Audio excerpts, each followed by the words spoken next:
Hello, how are you? Welcome to the show जिसका नाम है लोगों की कहानी कनक की जुबानी। So welcome to the show.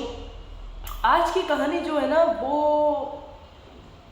हालातों पर है। हालातों कहना तो गलत होगा उस चीज़ के लिए। बस ये कह दूं कि इस चीज़ को आपने भी देखा है बहुत मर्तबा, और मैं तो देखती ही आ रही हूँ बहुत टाइम से। और आप जितने भी लोग अभी वीडियो देख रहे हैं उन सभी ने देखा होगा।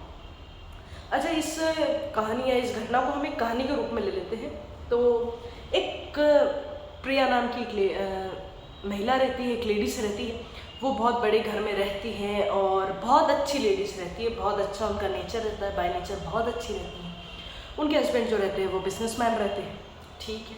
लेकिन अब जितने बड़े घर उसके काम ज़्यादा, उनमें कमरे ज़्यादा, तो उनकी साफ़ सफाई भी ज़्यादा। अब प्रिया जी को ये चिंता रहती थी कि मुझे एक अच्छी होममेड वर्कर मिलेगी कि नहीं मिलेगी, मुझे साफ़ सफाई करने के लिए एक अच्छी लेडीज़ मिलेगी या नहीं मिलेगी जो मेरे घर को संभाल सके, मतलब मेरे घर को साफ रख सके, घर का ख्याल रख सके। इन केस में कहीं जाऊं तो मेरे घर की रखवाली कर सके, मेरे घर का सामान की हिफाजत कर सके। प्रिया जी इसी मद्दोमहद में रहती थी। प्रिया जी की फ्रेंड थी मीशा। मीशा ने एक दिन प्रिया से बातों बातों में कहा, यार प्रिया, घर तो काफ़ी बड़ा है। प्रिया कहती है, हाँ यार, मुझे भी इसी बात की चिंता लगी रहती है कि मैं इस चक्कर में मैं मेरे घर से कहीं 2 दिन के लिए बाहर नहीं जा सकती, चिंता लगी रहती है। तो मीशा ने कहा, क्यों ना हम, मेरे पहचान में एक भाई है, अगर तू बोले तो मैं मिलवाती हूँ तुझे। बोले हाँ हाँ, क्यों नहीं, मिलवा तो सही, देख तो लेते हैं, कुछ नहीं से कुछ तो सही। बोले ठीक है। बाई आई, बाई का नाम था चंदा।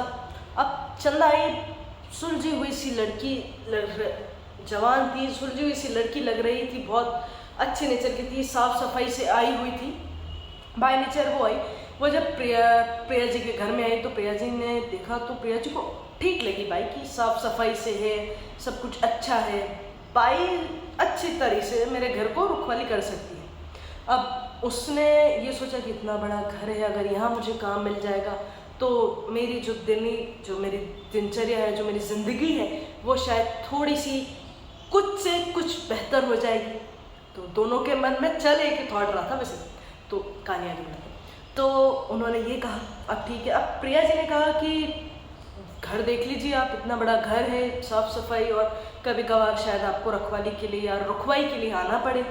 तो बोले ठीक है, मैं आ जाऊंगी, आप चिंता ना करें, इस बात से आप निश्चिंत रहें, ठीक है।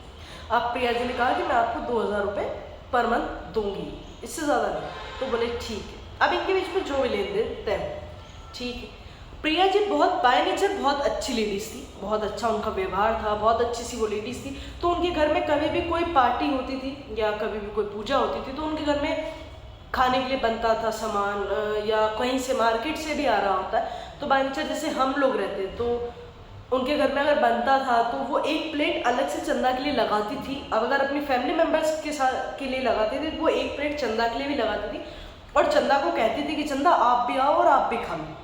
पर चंदा हमेशा मना करती थी, हमेशा रिफ्यूज़ करती थी कि नहीं दीदी, मुझे नहीं खाना, आप लोग खाइए प्लीज़, मुझे भूख नहीं है, मुझे ये पसंद नहीं है। एक बार हुआ, 2 बार हुआ, 3 बार हुआ, एक बार गर्मा गर्म जलेबी आई प्रिया जी के घर। तो प्रिया जी ने एक प्लेट में रखी चंदा के लिए, जैसे हमेशा रखती हैं, और कहा, चंदा ये प्लेट में रखी है, तुम इसे खा लेना। प्रिया जी का पारा सर से ऊपर तब चढ़ गया जब वो गर्मा गर्म जलेबी ठंडी हो गई। उस दिन से प्रिया जी ने चंदा को कहना छोड़ दिया। बोले कोई मतलब नहीं भाई, इसको कहते हैं, ये खाते तो है नहीं, सामान ठंडा हो जाता वो अलग। प्रिया जी को बहुत गुस्सा आया। उस दिन के बाद से प्रिया जी के घर में कितनी भी पार्टीज हुई, कितनी भी पूजा अर्चना हुई, कोई भी सामान आया, उन्होंने कभी चंदा से ये नहीं कहा कि चंदा तुम खाओ। अब एक दिन चंदा की छोटी सी बेटी थी, बहुत छोटी सी, 3-4 साल की, उसको वो लेकर आई साथ में। वो भाई बोले, दीदी आज घर में कोई था नहीं और ये इसको अकेले कहाँ रखते, तो प्रिया जी ने कहा ठीक है, कोई दिक्कत नहीं। चंदा ने गुड़िया को बालकनी में खड़ा करा, वहाँ पर बैठी रही। इतने में प्रिया जी किचन में बेसन के लड्डू बना रही थी तो उसकी खुशबू पूरे घर में महक रही थी। तो गुड़िया ने जाकर अपनी मम्मी से कहा, बोले मम्मी देखो ना कितनी अच्छी खुशबू है। तो चंदा ने उसे चुपचाप कराया, बोले चुप रहे, और वापस उसे बालकनी में बैठा दिया। ये बात प्रिया जी ने सुन ली थी। प्रिया जी को लगा शायद बच्ची को लड्डू बहुत पसंद है। प्रिया जी ने फटाफट लड्डू बनाए और उनकी बेटिया से पूछा, बोल बिटिया लड्डू खाओगी? बिटिया ने तुरंत कहा हाँ हाँ क्यों नहीं। तब चंदा जी ने भी कहा कि हाँ हाँ दीदी, इसे लड्डू बहुत पसंद है।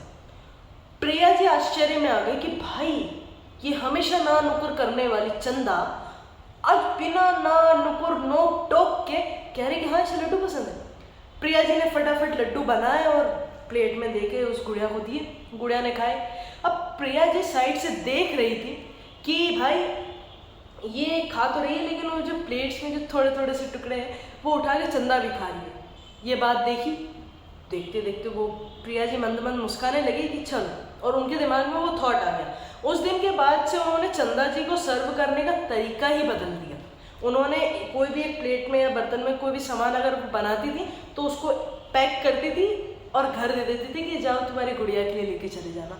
तब से उन्होंने ये सोचा, मेरी कहानी बहुत छोटी सी थी और कहानी का सार सिर्फ इतना सा है कि हमने भी बहुत मर्तबा देखा है कि हम हमारे घर में काम करने वाले स्टाफ को या फिर हमारे जो यूँ कह दो कि जो कलीग हमारे साफ़ करते हैं, जो क्लीनर होते हैं, हम उनको कभी कुछ देते हैं, हम कुछ ऑफ़र करते हैं खाने के लिए तो वो मना कर देते हैं। वो मना इसके लिए कर देते हैं दोस्तों क्योंकि उनके दिमाग में ये चलता है कि मैं यहाँ खा लूँगा, मेरे घर में शायद मेरा बच्चा इस चीज़ के लिए तरस रहा है, वो भी तो भूखा है, इसके लिए वो मना कर देते। तो और इसका मुझे बेस्ट तरीका जो प्रिया जी ने अपनाया, मुझे वो बेस्ट लगा भाई कि आप कोई भी चीज़ उनको उस टाइम ना दो खाने के लिए, आप उनके लिए पैक कर दो और ये कह दो कि घर पे आपके बच्चे या आपके फैमिली मेम्बर्स के लिए खाएंगे, लेकिन मैंने वो भी साथ में खाएंगे तो उनका भी पेट भरा जाएगा, फैमिली मेम्बर्स का भी भरा जाएगा। बहुत छोटी सी वीडियो है और बहुत छोटी सी कहानी है।